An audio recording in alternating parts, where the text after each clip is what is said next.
Di United Kingdom, kes jangkitan COVID-19 masih tidak menunjukkan tanda-tanda reda dengan lebih 65,000 kes positif setakat ini dan hampir 8,000 kematian dicatatkan. Ramai pelajar Malaysia masih berada di UK dan kita ingin fahami keadaan mereka di sana. Bersama kami melalui Skype ketika ini ialah Shameera Nair Lin. Beliau seorang pelajar jurusan Kesusasteraan Bahasa Inggeris di University of Cambridge. Shameera, thank you for joining us here on Astro Awani. Firstly, tell us about the COVID-19 situation in your city, Cambridge, and how are you coping? Hi, morning. Basically, in Cambridge, it's pretty tame compared to the rest of the country. I believe we have one of the lower rates, and it's fairly quiet around here.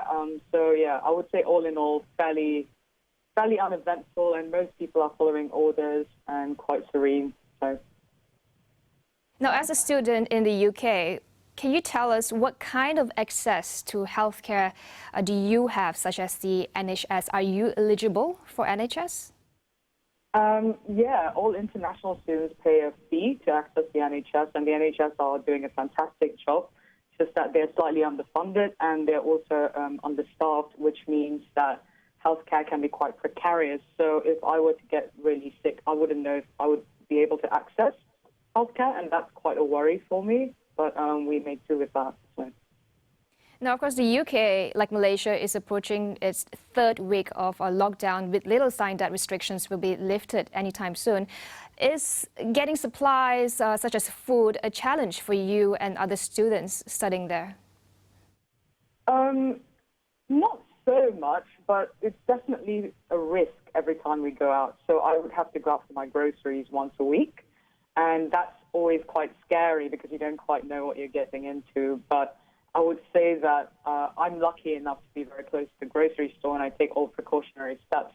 But of course, it doesn't stop my parents from worrying. So, yeah.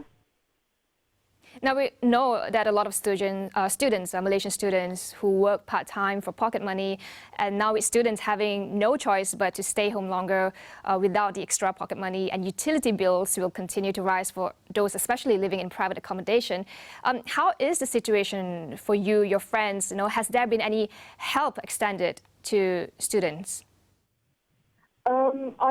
The thing is, in Cambridge it's a bit different. So my university has a fund specifically for coronavirus, and I believe for Malaysians in other universities, there's the UKEC, they're doing something. But financial aid is rather limited, I would say, across the board, and that's definitely something to worry about. I feel quite strongly about that. So. And what are your biggest worries, concerns right now? I know you mentioned that access to healthcare or treatment should you fall ill from COVID-19, but apart from that, what keeps you up at night? I mean, I'm usually up at night anyway, so, but I would say the idea that there's a pandemic going on in the world right now, that really keeps me up at night. I would say that worrying about my friends and family back home. I do worry a lot about my mum, especially, and my aunts. And also I have finals, so that's a tiny worry in the grand scheme of things. But I do have my final exams coming up, so that's quite like a big thing for me right now. But definitely the global scale of it is what worries me the most, more than anything. That takes priority. So are classes continuing as usual, because you mentioned that your finals is coming up? Certainly quality of education is being compromised right now. So if you can share with us, what are the measures taken by your university to overcome that situation? Sure. So I happen to be the English faculty representative, which means I've had to lobby my faculty about exam measures, and each faculty has its own measures. And so for my faculty, what we've had is a cancellation of all written exams, and we're moving it to 100% coursework-based. So I'm writing 2 dissertations and 2 dossiers of essays. Other faculties do different things. So some faculties have online exams. Some, I think 6th-year medics just cancelled their exams altogether. There's a huge range of ways to tackle the issue, but I think it depends on the faculty itself. So it's quite decentralized in that sense. All right. Now, of course, we know Cambridge is one of the top universities in the world. If you could share with us, what are the conversations that's happening among the academics, the researchers on the COVID situation, and if you think the university is prepared for a prolonged lockdown in the UK? To be quite honest with you, I don't think most universities were prepared for this sort of situation of a prolonged lockdown, and I don't think it's just Cambridge. I think in Cambridge it's been mixed. Our vice-chancellor, our lecturers have certainly tried really hard, and I've seen the process of them working really hard. The conversations are, in my faculty, it's about prioritizing the welfare of students, but I must say this is not something I've seen across the board as much.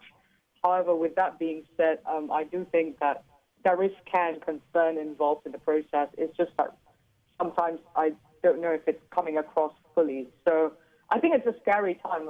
So no one's prepared. I would say that the infrastructures are unprepared to deal with this, and I do worry about that. But on my end, my education, fine. I'm in my final term, so I'm not worried about myself as much as I'm worried about the aftermath of it, So.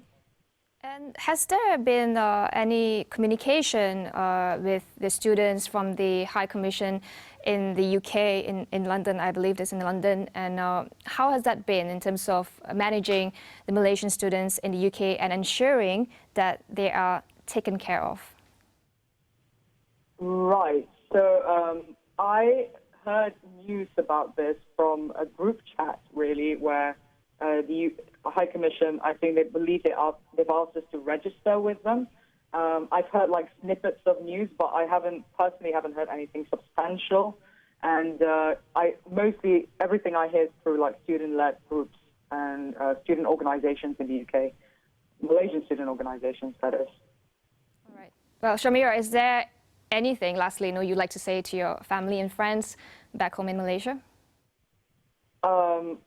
I hope that everyone feels all right, and please prioritize your mental health and your well-being overall. And that's the most important thing right now.